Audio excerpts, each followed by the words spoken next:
xildhibaan Axmed Nuur Guruujo oo ah gudoomiyaha gudahoosaadka arrimaha gudaha ee golaha wakiilada Soomaaliland ayaa maruu si gaar ah ula hadlayay telefishinka Saab waxa uu ka hadlay xaaladda waqti xaadirkan ay Soomaaliland ka marayso caabuqa coronavirus waxaanu madaxweynaha Soomaaliland u diray fariin taas oo ku aadan in uu madaxweynaha Soomaaliland mas'uuliyad adag iska saaro xaaladda waqti xaadirkan uu COVID-19 dalka ka marayo iyadoo xaaladda caafimaad iyo caafimaadka guud oo ummadaba xil laga saaran yahay qof walba wadanka ku nool la xil saaran yahay xilalkuna kala weyn yihiin maanta waxa la hadlayaa qofka mas'uuliyadda ugu weyn ka saaran tahay caafimaadka ummadda kaasoo ah madaxweynaha jamhuuriyadda Soomaaliland waxaan leeyahay madaxweyne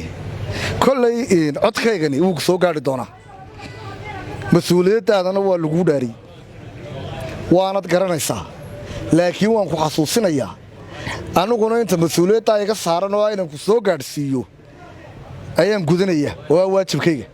mudane madaxweyne qodobka 9aad ee dastuurku wuxuu oranayaa madaxweynuhu waa hogaamiyaha guud ee xukuumadda guud adiga hogaamiye ka qodobka 9aad ee dastuurku isna wuxuu oranayaa wasiiradu waxay madaxweynaha ka kaalinayaan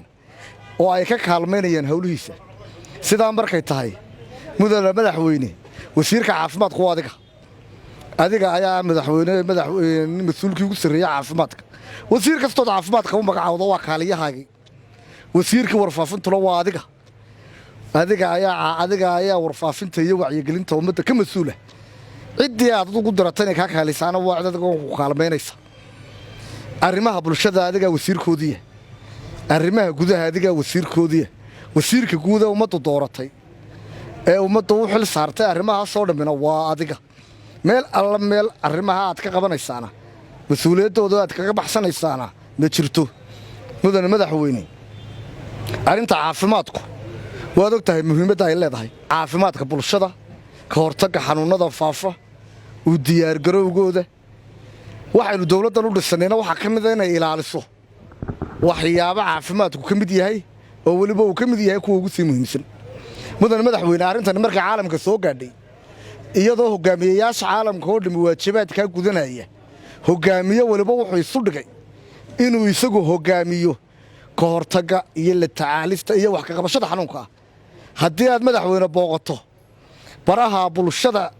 ciwaanada ay ku leeyihiin hogaamiyayaasha dunidu saacad bay uga hadlaan xanuunkan ilbiriqsi bay uga hadlaan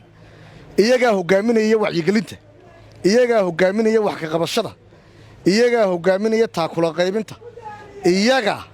ayaa hogaaminaya wax kasta oo ku saabsan xanuunka aafada la tacaalistiisa waxa kale oo jirta adduunyadu waxay qaadatay nidaamka loo yaqaano National Health System Strategy ama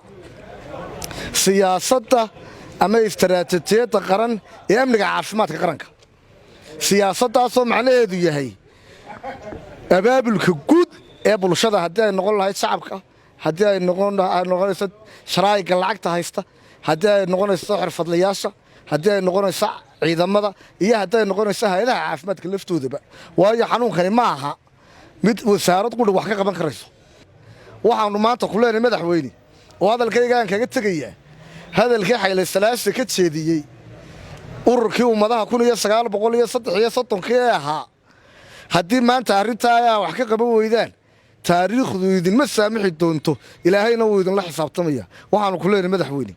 arrinta maanta haddaanad fadhiga uga kicin oo wax awooddeena ka baxsan iyo wax awooddaada ka baxsan lagu tirqiimaayo inta awooddaada oo dhan aanad gudtin taariikhduna ku saamixi mayso ilaahayna waa la kala xisaabtamaya وياسر عبد الله سرشك تلفزيون كساب هرقيسة هذا وان جمع الصدا عافيماتك شارجر ما يصح حاجو تيارة سكول كي ما بقيسي هاي شارجر ما يصح شارجر ما يصح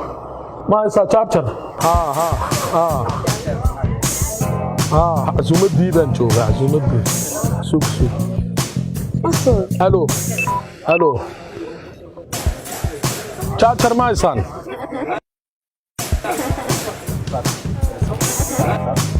wanniyo maxaa kaa qaldan maanta oo dhan telefoon baad ku hadlaysaa jaajarna waadna weydiinaysaa